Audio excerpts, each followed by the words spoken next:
Hello and welcome into Reality Check. What is going on? I am Matt O'Leary. We are presented by Prize Picks today, and I want to welcome on my co-host and lovely friend Jeremy, aka Jets Chaos.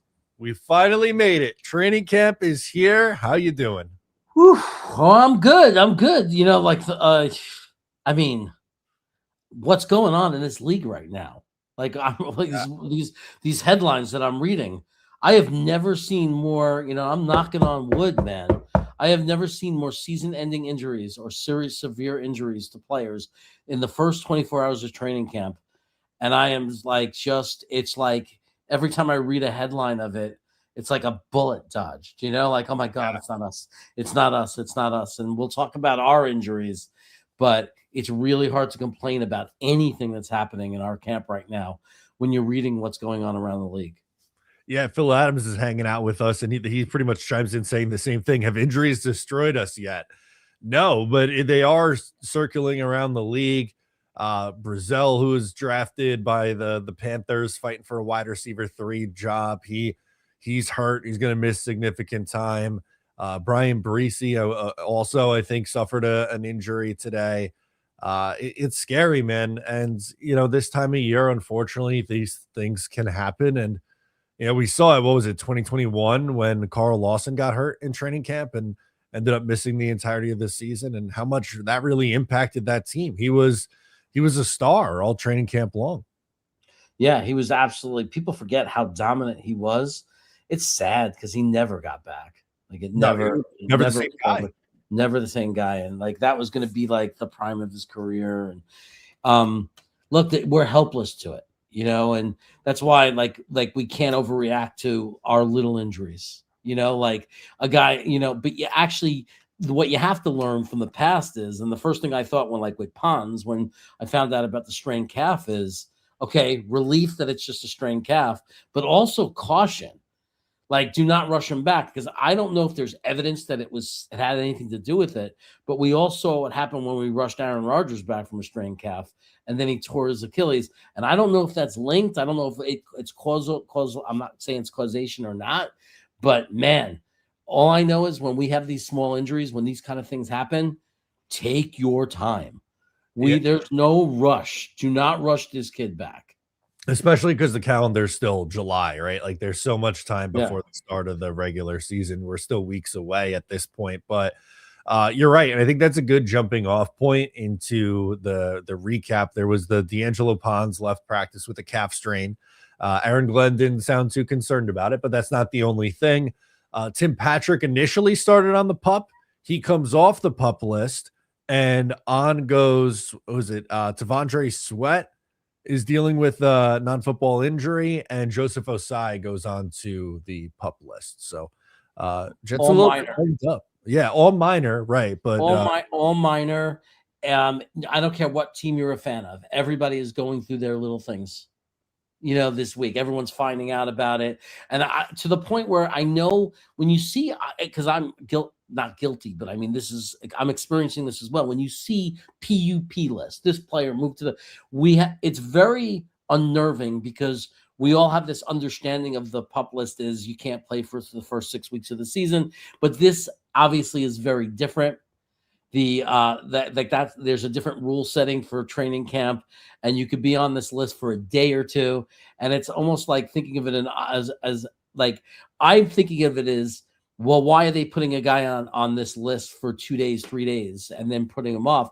And I think, you tell me if I'm wrong, it's to keep somebody else at camp longer.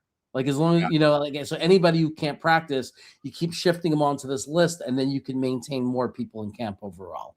yeah, that makes sense. I think that would make the most logical sense on why that happens. And of all of them, I'm I know that it was said like they're not really worried about Tavondre Sweat, but for someone that size, I think that's the player you have to be the most careful with, just because he's almost 400 pounds. He's a big interior nose tackle. Those guys get injuries like that a lot, and I want them to take it especially slow with Sweat, because that feels like someone who's had some of these issues in the past during his career. Yeah, yeah, and he's a guy that is going to get. I don't know what percentage of the reps. This is not an 80% of the defensive reps kind of player. If you look at the way our defensive line is set up and everything, there's going to be a lot of rotation. I think he's going to be early down for sure. So there's no reason to mess around on July 28th, July 29th. Like, there's just no reason. Like, just take it easy, get them back into it. The guys that have little nagging injuries, things like that, this is the time where you get them to the trainers and make sure that they're handling it the right way and that they're getting back to full strength. And they're getting the playbooks. There's a new offensive coordinator. The defense has changed up. Everything is different. So there's playbooks that they're, so there's still game to be there, even if you're not on the field or in full practice. At this early stage, a lot of it is mental anyway, right? Yeah. And just getting the feel of the team, getting to be with the guys, getting to be there at camp. Yeah, it's a great point. Matthew Malavit is hanging out with us. He's been a member for 15 months. He says, I have deeply missed you guys. LOL. The only thing that has kept me going is I'm still celebrating the Knicks championship. There you go. As you should be, by the way. You should enjoy every moment of that Knicks championship. Yeah, yeah. No one was mad at us. Everybody understands why we had the hiatus, right? I mean, it was just dead. There was nothing happening. And it just, it's like beating a dead horse to sit here and try to talk about the Jets when it's just absolute nothingness. But it's nice to be missed. Yeah. Glad that our show has an impact on your week. Yeah, I love it. And I'm so glad to be back. And it's a pretty much a full sprint from now until 10 months from now, pretty much. Like, there's always something going on in the NFL season. You got training camp, we'll do preseason games, the regular season, draft, free agency, all the stuff after that. So I'm really excited to be back. Been doing a summer class this summer, so that's taken up a good chunk of my time as well. So not as much content as I usually put out this time of year. So that's been a little bit different for me too. Yeah. I mean, you're a married man now. You have a lot of responsibilities, and that's going to continue to evolve in your life. You're going to have more and more responsibility, if you know what I mean. Yeah. I think you ask about grandkids more than me having kids more than my mom does. I know you're taking your time, and I'm the first one to say there's no rush. Yeah. enjoy just the two of you while it's there. No, absolutely. Our guy Dano hanging out with us too. Thank you, Dano. Says, "Oh my God, I've missed you more than Gino and a yellow light." Oh. But he came out and kind of apologized for that yesterday. Did you see his comments before camp got kicked off today? Yeah, and that's all fine and dandy and everything. It's unnerving because he's 37 or what 30. You know what I mean? Like, it's like, you're the veteran leader. Like, we don't need this. We don't need any crap from you, dude. Like take an Uber or something. If if you can't control the speed of your car and everything. And I had no problem with the video with the woman, because the funny thing is, to me, from that video, he was the calm, regulated one. Yeah, it was the woman that was out of control, not him. Like, it's like everybody was acting like it was such damning footage. Like, what was damning about it? He was totally chill and calm. So, but yeah, those kind of things, unfortunately, you're under a microscope when you're in the public eye, and like, you end up with someone that gets crazy and has a wild fight or something. It's like video cameras, and the next thing you know, you're having to apologize for being a distraction. Yeah, TMZ will be there. They'll have the video of you. So it's obviously in a tough spot. Glad that nothing really came of that. No charges were brought. And we get back to football here with Geno Smith. And it was first and second down periods for the Jets today, a little 7-on-7 and some 11-on-11 stuff. No pads are on yet, so I always feel like it's kind of hard to tell offensive line versus the defensive line without pads. So kind of holding off any judgment there. But do you have any takeaways from today, from any of the reports coming out of camp? Well, I already did the first one. This is the time of year where my number one priority is always no serious injuries, right? Like, it's just not, I'm literally knocking on wood right now. Like, we've been through so much as a fan base, and it's like the number one thing. like that you have to check the box of staying healthy and not losing any key players for any real amount of time. And that's why I know it's bothersome to hear about the little nagging injuries. And I know there's some paranoia. Are they being honest about it? But look, you have a school, 90 people in camp. You're having 53 that are going to be on the roster playing a very physical sport, coming off of, into training camp. Some are young and don't know how to take care of their bodies yet. They haven't mastered it yet. So we see young players get hurt all the time because they're not ready. Like, this is every team dealing with it. We just, we have to appreciate just the no really bad dark news. It starts with that. The playing and hearing about guys and how they're performing and everything, it's fun. And, that part of it, though, especially now, it's day one.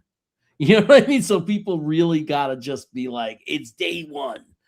And how many times have we heard about, we've went through this camp or camps in the past where players are dominant. We go crazy talking about them. And then they just have a crappy season. Or you talk, everybody's complaining about a player. He's not doing anything. No one's talking about him. And then it turns out to be a big surprise and a great player. So you also have to be like realistic about how much you read into training camp and what it means for what kind of player they're going to be or what kind of season they're going to have. Yeah, the summer of, what was that, 2 years ago? The summer of Tack McKinley or whatever his name was. I feel like he was talked about every single practice. Yeah. He's the second coming here, and just nothing really happened with him in the regular season. And you're right, you can't overreact. But we are going to talk about what happened today, and I think there's going to be a lot of eyeballs on Cade Klubnik, and he came out, and technically there's an interception on his stat. It was a tip. It was a tip. I was gonna say, I said it in quotations in the stat sheet. Listen, that stuff is very overrated right now. But as that was rightfully pointed out, it was a tip ball. So you take that with a grain of salt. Yeah, a tip ball is then it's I have to see it.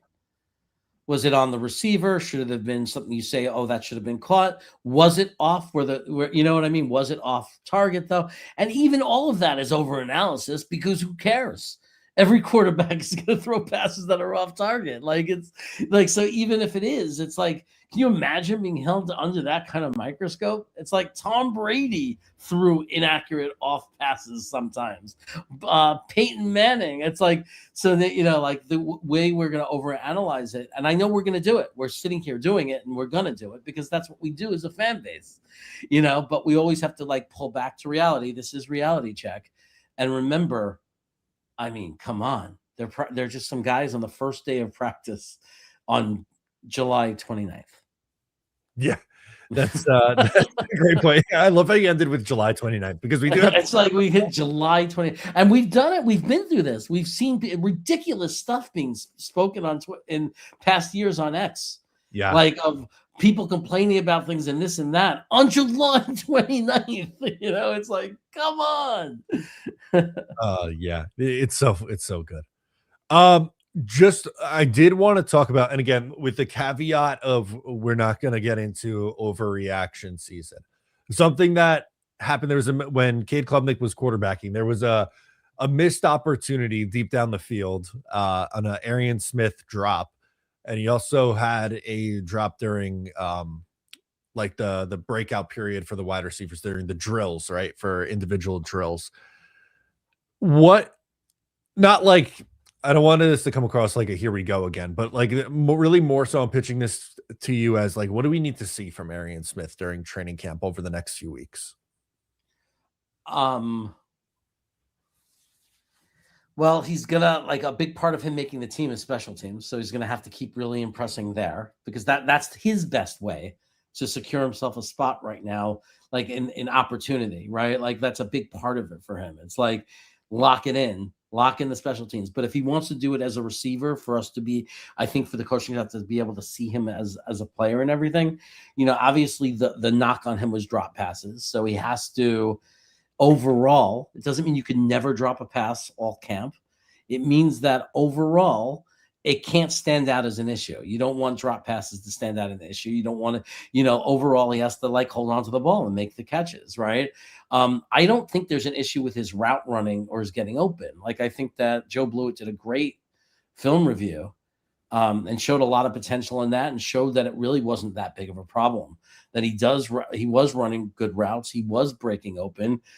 If we had the right quarterback in place, there was a lot of opportunity where he could have made some really big plays for us that was really out of his control. So, for me, I think it's the obvious thing to say when you talk about Arian Smith. He needs to show that drop passes aren't an issue, and he needs to just continue to show really good route running. And if the room is going to be competitive for wide receiver and earning a spot on this roster, we all know that special teams is a great way to secure a spot. Yeah. And I think his special teams prowess is probably the best opportunity for him to make this team. There are because he plays gunner, and that was one of the things Chris Banjo talked about. But there are other guys who I think can play gunner on this team. Quantez Stiggers, Kene and Wanu. They just drafted VJ Payne, who I think is going to play that role. So I think there's maybe a little bit more competition for him. And you could say the same thing with the wide receiver room. Like, obviously, A.D. Mitchell's here now this year, and you drafted Omar Cooper, and Tim Patrick, who's banged up or was banged up, is now back, but that's a veteran in the room. And Isaiah Williams, another special teams guy, he seems to make plays during training camp and stuff too. So, Isaiah Williams is on the team simply for the special teams automatically, even, right? He doesn't have to do anything as a receiver. Like there's no way he's going anywhere. But he is competitive because, like you said, at the end he did some things. He was doing some things at the end of the year. He was in those horrible games, like they may have gotten lost. Isaiah Williams was actually making some plays. Yeah, one of the better players on this team last year that struggled so much. That was obviously a big difference. Yeah. So that was the notes on Cade Klubnik. I thought from all reports, Geno Smith seemed to be fine. There was one pass, again, like this is super nitpicky, and I kind of hate this, but that, like, what we're literally just breaking down what happened. So I guess right. We're not judging, and we're not panicking, and we're not overreacting. We're just saying it because I know people are tuned in here wanting to know. If they didn't have time today, if they're not following on X, there are people who just want to know how people did. So it's fine to just say how it went, but I think the cautionary thing is, even if we say a player didn't look too good or had a bad thing happen, that doesn't mean it's, oh my God, they're a bust. Yeah. Wanted to add that caveat in, but there was A.D. Mitchell was open down the field, and it looked like there was maybe the ball was a little underthrown, and Brandon Stevens was able to get back and break it up. Which kind of feels like the story of A.D. Mitchell's life, right? His separation numbers are really good, and I think that's part of the reason why so many people are still really high on him going into year 3. But that's something that I think you're going to see a lot of in training camp, and hopefully during the season as well. A.D. Mitchell finding a way to get open with his speed. Yeah, I say it every time, every show, every time his name comes up. This is a guy that I am very high on. And again, he has a lot to prove, and I'm not saying matter of factly he's a great wide receiver, but I've been questioning whether or not, and saying from the very beginning, this might be a legitimate WR2. Nothing, and if Cooper's a legitimate WR2 as well, great. What a great problem to have, right? To have too many wide receivers. But I definitely have been very excited about the potential of A.D. Mitchell and what he could be. And I love that all the buzz about him, because it's like, wow, because when you believe in somebody and you think he could be good, and then you start all the buzzes building on that. I'm getting excited about it, and I'm really excited about had more time to even watch his film again from last year on the All-22, and I actually started counting up all the times he was open, where I said, well, wow, in a normal play, that could have been a 20-yard reception, or that could have been a 15-yard reception, and realizing, wow, this guy could have put up some real numbers if we had a competent quarterback. Yeah. and that's going to be hopefully something that Geno Smith is able to answer, because you look at, last year when Brady Cook started the last 5 games, or the Justin Fields starts, their offense wasn't doing anything, and especially the passing offense. And I think we all have our opinions on Geno and how close to the Seattle version of him we're getting, or is he just done like he looked like last year with the Raiders? But man, for me at least, and you tell me how you feel, it's hard for me not to at least think the Jets will have an upgrade at the quarterback position to what they were dealing with last year. I would hope. I mean, I can't, I don't really believe it would. I have to see it to believe it. I think there's a less than a 1% chance it could be worse than Justin Fields. Like, I just can't imagine it not being a serious upgrade. Justin Fields played as bad as I've ever seen a quarterback play, as far as a passing quarterback.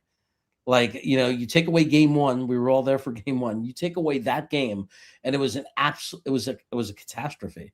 And then you talk about Brady Cook. I mean, it was bad. It was really, and we've seen bad as a fan base. We've seen bad.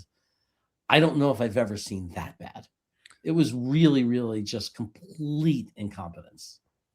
Yeah, it really was. And one of the arguments for Geno Smith being better is the situation being better, stronger offensive line, stronger weapons. I think one of the things that I noticed from camp, which doesn't come off as a surprise to me, Kenyon Sadiq, who missed OTAs and mini camp, it looked like, at least to me, that they're kind of bringing him on slowly at the beginning of camp here. I'm not surprised at all. Even the timing of it, and I'm not worried about it, but even the timing of it. So I've had a hernia surgery, and I will say that even the timing of when he got the surgery, he probably, up until very short time ago, wasn't supposed to be. He was, that thing, you're not supposed to lift anything over 20 pounds for 6 weeks. Like, it was all that stuff. So he's probably coming into camp now with the green light to fully work out, but he's probably not as fit as he would have been. Like, he's probably a little bit. And I was thinking about it. I go, there was a time in football, and there still is. There are plenty of players who they show up to training camp out of shape. And it's not as common now. Now they get blasted for it. It used to be all the time. That's what training camp was. You came in fat from the winter and you got in shape. Now athletes take much more care of their bodies, and they usually come in already in shape, right? Well, for Sadiq for this year, imagine that he came in a little out of shape. I'm not saying he's fat. I would imagine he's coming in and lost a little bit of muscle mass, lost a little bit of strength, because his workout routine has probably been interrupted. So you're probably going to see him for the first couple of weeks have to strengthen up and lean up and do all that. I'm not worried about it because it's July 29th. But physically, I know from a hernia surgery, as far as how long ago he had it done, he's fine. Like, this is a very minor procedure. Yeah, minor procedure. And he did have the thing that stood out, at least from the reports of Kenyon Sadiq at camp from today, the little that we heard, he was getting talked up about because he had a nice block on Will McDonald, which is not something that we really talk a ton about with Kenyon Sadiq. It's usually about his receiving ability and what he can do with the ball in his hands. So, like, a part of me is almost more interested to see that side of Kenyon Sadiq come out in training camp. Yeah, and there's two types of blocking, right? Obviously, like, because a lot of people will get sometimes confused in that arena of, is the, just because he's a receiving tight end, right? There's the question of blocking just like any receiver would block, right? And being used, like on running plays and things like that. And then there's, can he line up as an inline tight end, as a sixth offensive lineman and block, right? So blocking McDonald, though, in open space, that's a nice test for a guy who's never played an NFL snap in his life. Because we know one thing about McDonald is he's super fast. He's he's an elusive, very quick pass rusher. So it's a good sign. And I wonder, in his career, will he develop as an inline block? I have no doubt he's gonna, because he's a phenomenal athlete. He's big, he's strong, he's fast. I have no doubt he'll be good in space as a blocker, like, in the way a receiver blocks. But the question is, will he develop into an inline, like where you can line him up as a lineman, as an offensive lineman and block? Yeah, that's definitely going to be something that we'll keep a close eye on from Mhm. Kenyon Sadiq. But like I was saying there, I know he can catch the football. I know he can run routes and get the ball in space, and they can use him in a bunch of creative ways. What I don't know is if or how effective he'll be as that traditional inline tight end. So seeing some more of that, I think is something I'm looking forward to seeing in training camp for It's sure. it's exciting, and it's like just because a guy wasn't used like that doesn't mean they can't do it. And when he does do, and when he does do it, if they do line him up in the inside, as we're the best, we have the best content providers, right? Because we have so many guys that are there to tell us, even if we don't know, even if we're not trained in it, we have so many guys to tell us, like Dom C and Joe Blewett, and guys that are gonna break it down. And they're not, when they're lining up in line and even if it's a few reps, they're gonna tell you specifically, are they getting the right position? Like, is he getting the right position? Is he getting his hands in the right place? Is he winning that battle? So we'll get to really hear great analysis about it, like how they're doing is how, if they use him that way, how he's doing as an inline blocker, rather than only did the guy get around him or not, like things like that. Because sometimes it's like, yeah, you didn't give up the pressure, but you'll have somebody who really understands the technique to say, yeah, but there's concerning things. Like they got away with it, but their technique was wrong. And so I always get it. I got very nerdy and I'm very into that. I'm very into hearing about that. No, it's awesome. I think it's fantastic stuff to know about going into this. So I love it. I'm totally in on that. I want to get into a couple quotes with you, talking about from Garrett Wilson to Aaron Glenn. We'll do that in just a second, but first wanted to shout out the sponsor of the program, Prize Picks. They are the presenting sponsor for this season. Sign up for Prize Picks using promo code HMA, and when you do so, you'll get $50 instantly. And they have another one that is play $5, and if you win your $5 bet, you'll get $150 that you could use for lineups. Got to update this graphic here. But here's a look at one of my plays for the season. I have Geno Smith more than 2,600 passing yards, Garrett Wilson more than 999 and a half receiving yards, and Matthew Stafford to go more than 3,874 and a half passing yards. Prize Picks is now available in New York State, and you can follow me at Matt O'Leary NY over on Prize Picks. All right, let's get back into it, get into some of these quotes here. Interesting one from Garrett Wilson today, Jeremy, talking about I'm paraphrasing, but he says it feels different this year.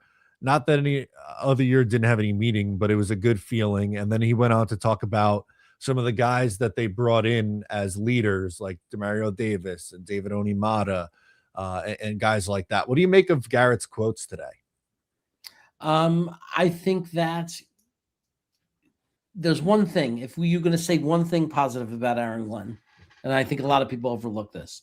I understand how last year went. I understand how a lot of people feel. A lot of people feel he shouldn't be the head coach, but we got to be like, you got to put that emotion aside and look at reality and look at the truth. The truth is, the one thing you could give Aaron Glenn credit for, whether you value it or not, because I know some people say, I don't care, we were 3 and whatever, is that he has respect for the players. People like him. They like playing for him. People around the league like working with him. There's no one said anything negative. People all over the league said, I came here because I like Aaron Glenn. People like Sean Payton. He has people endorsing him all over the league. So there's something he's doing right when it comes to culture, when it comes to leadership, that they believe him. They like him. So even if he might not make it as the head coach, he might be gone by the end of the next year or 2 years, whatever it is. But that doesn't mean everything is bad. Like, two things could be true. He could end up being as bad as a lot of people are yelling at him that he is, but it could be true that he is a good leader, like culturally, like, and people like him, right? And because that's what they're all saying. So I think that has a lot to do with it. And I think bringing in veteran people, what I'm hoping it means, and I think it's too early to say it based on one comment, in an ideal world, what it would mean is the team is starting to develop an identity I think it's too early to say that. But if that's what that feeling is, and that feeling leads to, that's what we've been lacking for so long, like a real identity of who are the New York Jets. Yeah, that's a great point. They've been kind of operating without an identity for so long, and I don't think it's a coincidence that they've been equally as bad throughout that time period where they've been trying to find that identity. Look, I don't think there's any secret, and we'll be honest here. Aaron Glenn has to get significantly better as a head coach. But if we are being fair to him and saying something that is a positive, like there's no doubt that like you said, the players like playing for him, and he's obviously still well respected around the league and in that building. To me, it's just he's got to figure out some of this in-game stuff. Yeah, yeah, he's got to like with no question, and he's got to be willing to back off. Like there's a lot of overconfidence in like like in his beliefs, and you got to humble yourself and know and be able to see mistakes and see like stop like saying everything. Oh, this is the perfect guy, and this is great, and this is true. And he seems to, at least with the media, he seems to have humbled himself a bit. Yeah, I agree with that. I think that's a noticeable difference in year 2 versus year 1. Glenn had a quote today that was making the rounds a little bit, but he brought up some of his blind spots, as he called it, in year 1 as a first-year head coach, and the media pressed him a little bit on it, and his quote was, "I'm not trying to be a butthole when I give you this answer, but a lot of that I want to keep to myself," saying on what he's working on, essentially. Mhm, mhm. Even saying, "I'm not trying to be a butthole." Yeah. Like, even him saying that, like, is basically that's him saying, like, that's a difference than last year. Last year, he treated them like they were crap. They had no right to ask the question. Like, Right, right. there was a lot of arrogance. This is, "Hey, I really don't want to answer that." Like, I really don't want to answer that, but I'm not doing it because I'm disrespecting you. Because, maybe it's some personal things like that he's working on. Like, like that. And it could be like, Sure. I'm trying to like not like I was too arrogant. Maybe he doesn't want to say that, because also he's got to lead these men, right? These guys got to look up to him. So there are some things you might not want to admit or be open about, in front of the guys that are looking up to you as leaders. Yeah, I think that's definitely a good point to why maybe he didn't go into a little bit more detail, nor does he really owe us an explanation. We all know, right? We watched last year. We know what he's got to get better at. The in-game management, when to take timeouts, personnel. Hell, this year he's got to figure out all that and call plays defensively too. How do you think that goes this Right. season? And holding players accountable, right? Like, oh, I'm benching this guy. He plays the best game of his life. And then he starts playing like crap again, and you never benched him again. Like there was no consistency. But yeah, I mean, look, the truth is, I don't care to hear what he's working. I don't care. Win. Like everybody's like, oh, like I don't care. I don't care if he lists the things he's going to improve in. I don't care. Like at the end of the day, talk is talk, right? And he could say this and he could say that and whatever. I don't care. Just come out with a football team this year that doesn't look like a joke, that has an identity, that's consistent, that has a strategy, that's not running all over the place, and win. And then like everything is forgiven. Like everybody will be happy. Yeah, no, you're right. And he essentially said that too at another point. I was trying to see if I could find the exact quote while you were talking, but while I'm looking for it, I'll kind of paraphrase. It was essentially to the effect of we don't have any sayings or slogans this year. We're just focusing on football. I love that. I hated the quotes. Green Bean gets so mad. He must be a quote guy because he got so mad at me during a game. We were reacting to a game. I said, I'm sick and tired of the quotes. And Green Bean said, "Shut up," and got mad. It's like, he must be a guy who like lives on quotes. But like, I hate it. I hate it. Yeah, it was no slogans, no hype speeches, which a little different than his predecessor in Robert Saleh, wouldn't you say? Yeah, I mean, I couldn't stand it with all the slogans and the sayings and the this and then that. And it's like, because it reminds me of these companies that do it all the time, and that's so empty. It's like I don't want to hear, like, it's fine once in a while for a reference, like an analogy that helps you understand something. But to sit there and live on quotes, how about just going out there and playing better? And like as a coach, coaching better and holding guys accountable and coming up with better game plans. How about just doing it? Instead of all the talk about saying it. Yeah, I'm with you on that. While we're on the Robert Saleh, did you see the quote that he allegedly said about the I Jets in week I one? I read that and I don't know to believe it. Like it's very hard to believe, but I want to say it's very hard to believe. Like I want to hear it. I want to hear the audio. It's because it is very not his personality. So to give you the full context and to give, if you're listening, if you missed it, Fireman Ed was on with Jay Gasman at the Marty Lyons Foundation event a couple days ago. And Fireman Ed said that someone told him that Robert Saleh, while talking about the Jets game in week one, said, "We are going to beat their ass." So it's a secondhand story. It's not right from the horse's mouth, but allegedly Robert Saleh said we're going to beat their ass when talking about the Jets in week one. Okay, so here's another point to it of why I wouldn't overreact to it. Because even if he said those words, you don't know the context. Like now he's not allowed to say if he's just in like let's say he's at a party with someone. Say, how about those Jets? You're gonna go against those Jets. He goes, yeah, we're gonna beat their ass. Like if he said it like that, do we care? Well, no, you really like if I thought like if he got up in front of the media and said, like, how do you feel about winning this game? How do you feel about the New York Jets? And he said, we're gonna beat their ass. Like there's different context in the way you say it. Right. Right. Like if you're hanging out and someone's like, oh, how about them Jets? What are you gonna do? And he's like, we're gonna kick their ass. I mean, really? We're gonna get upset at that? But look, if we could use it as motivation for the team, fine. You want to put it on the banners as they run out? We're gonna kick his ass, like his head all over the locker room saying we're gonna kick the Jets' ass. Like, fine. But like, I'm not gonna get angry as my initial reaction when I thought he said it in a press conference was like, you mother effer, you were the worst coach. You were a joke. And then you're going to come and start talking trash at us. And then when I found out it was all hearsay and we don't know the context, I don't care. No, it's very right. I'm thinking at Tahoe that there's a big golf tournament there over the summer. So my assumption is that's where it's happening. There's a lot of NFL guys that go.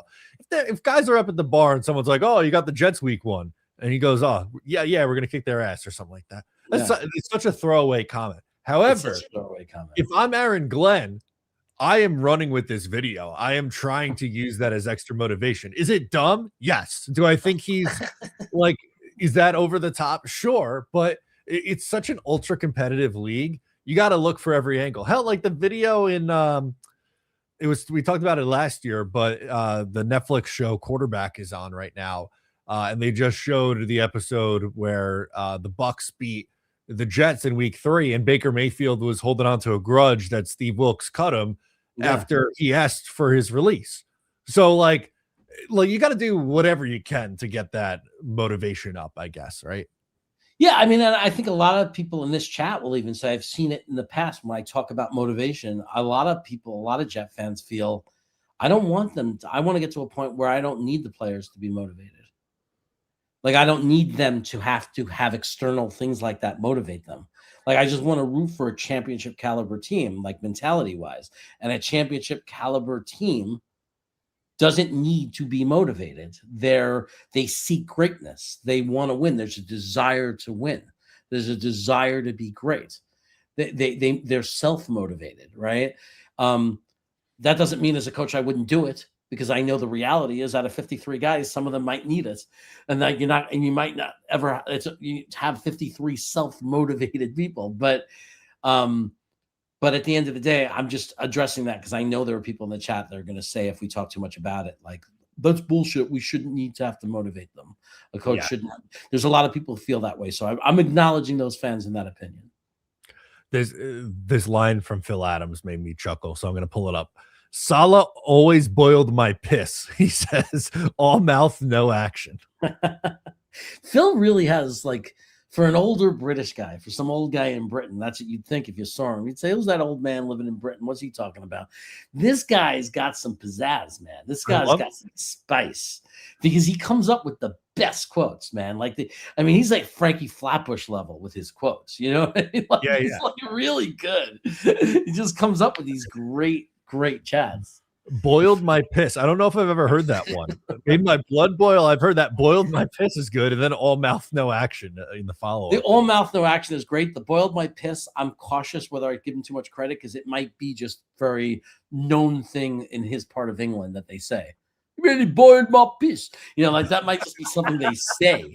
You know, like I don't know if he came up with that. He may have. I don't know. But the second part of that comment is just that's gold. Yeah. That's a t-shirt. That's a t-shirt. Oh, well, that's a t-shirt we could wear like on that week, like for Saleh to see. See, it is a British saying. I love it. British saying. There you go. You say I called it. Boiled my pit. That is so funny. I love that. I'm stealing that. Thank you, Phil, for that one. We were talking Robert Saleh. We're talking that game in week 1. I know it's training camp, and we're going to have so much time to talk about the game coming up week 1 against the Titans, but I feel like I have to say it again here. I wanted to get your reaction. Week 1 feels like a game you got to have, man. It really does when you look at the Jets schedule, and I just don't want to see this team fall into that, oh, here we go again, or that woe is me. You're going up against your old coach. You're going up against a team that I think is beatable for you on your schedule. To me, I think you got to find a way to get it done. You have to win this game.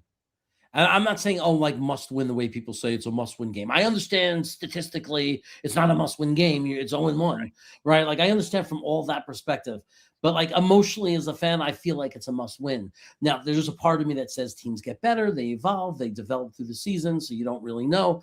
But like when you look at the schedule and then you look at that game, to me, if you're realistically going to take a big step forward and get the fan base excited, it's a pretty freaking important game because you look at the teams you have to play, and if you can't beat them, it starts to become a harder sell to start thinking who are we going to beat then if you can't go and beat Tennessee? Because I look at their roster and I look at and they have a quarterback that we don't know it's a big deal for a second-year quarterback because we don't know if Ward's going to shoot up and jump on top of his rookie year and start the ascension to being a really great quarterback, or is he going to take the straight or the decline? Like we don't know that. It's such a big year for them to see who they have as their quarterback. But that aside, when you look at the roster, you know, as much as we have questions, like look at their roster. I feel like a lot more confident about ours, to be honest, or a lot more hopeful about the way our roster looks right now. Oh, without a doubt.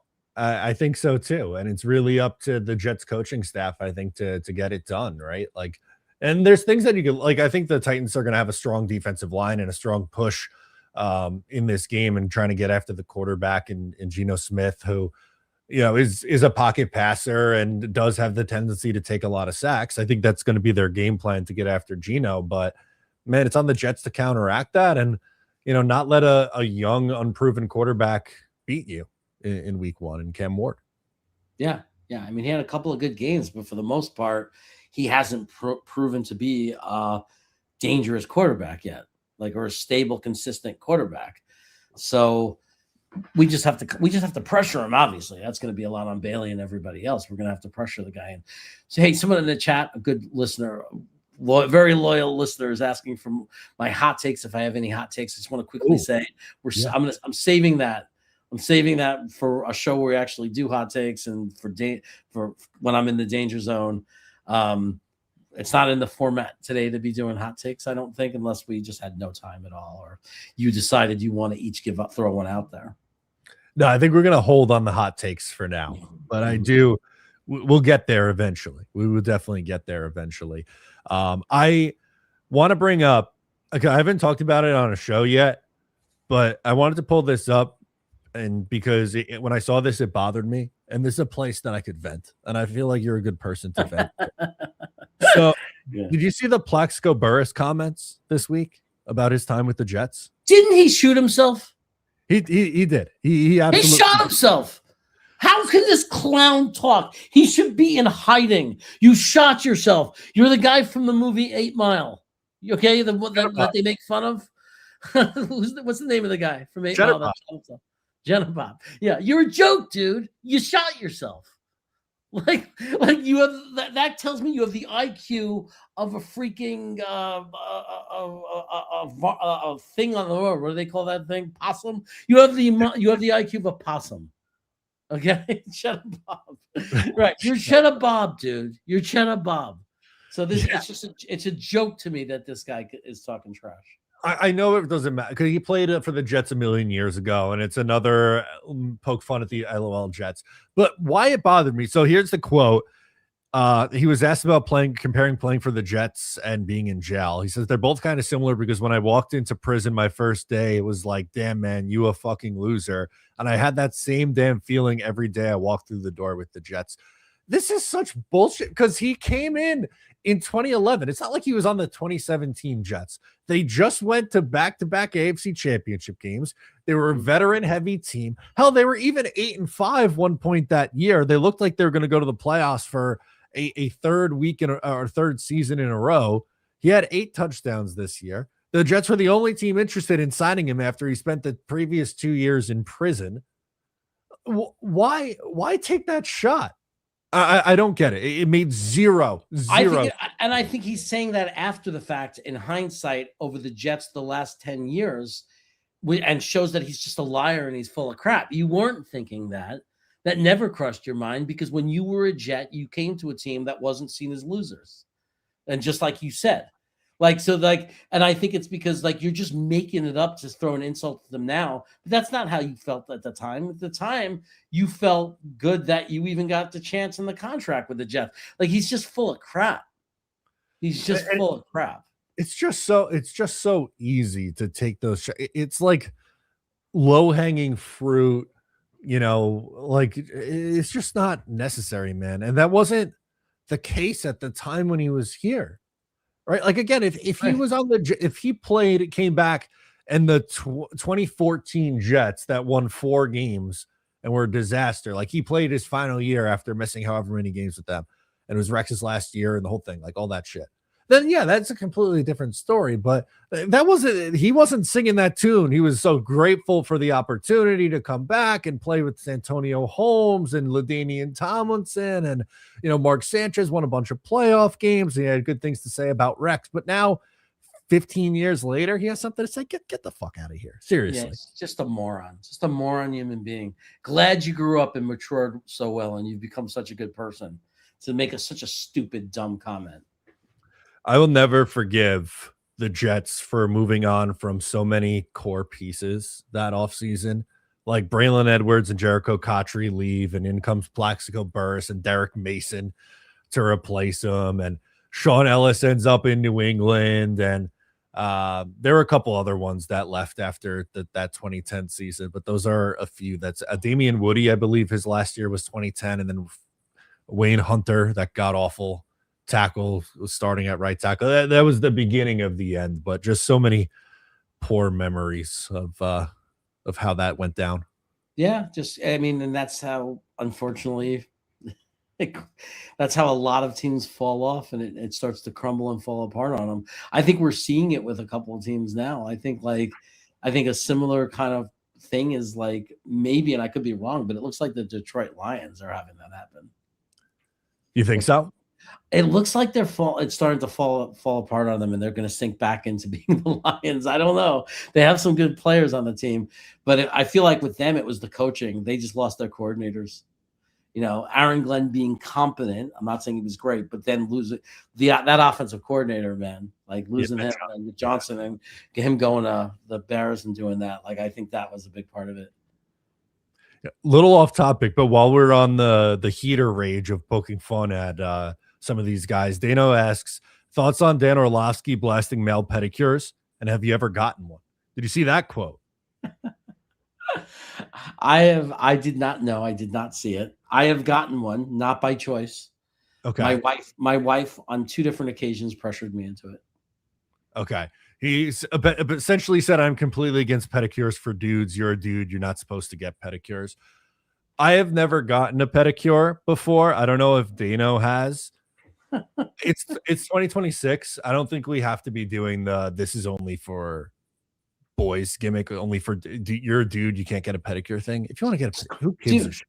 Dude, I had a beautiful Jamaican woman. She was gorgeous. Okay. Cleaning and rubbing my feet in front of my wife. Like, so I wasn't in trouble. Like, so if you want to say that's not manly or whatever, go ahead and say it. It felt really good. I just hate that stuff. It feels like it's trying to be like the tough guy. It's like, why are you policing what guys can and can't do? I mean, I hope, I don't think Dane would ever do that, but I think it's general. But I think, to me, you know, as a therapist and someone who's when someone is outwardly worried about their machoism, yeah, testosterone, when they're worried something is feminine and you shouldn't do it, usually that stems about worry or insecurity in something down there. It's there's a lot of studies that tie those two things together. People who are comfortable with themselves are not uncomfortable doing things that look feminine to other people. Yeah.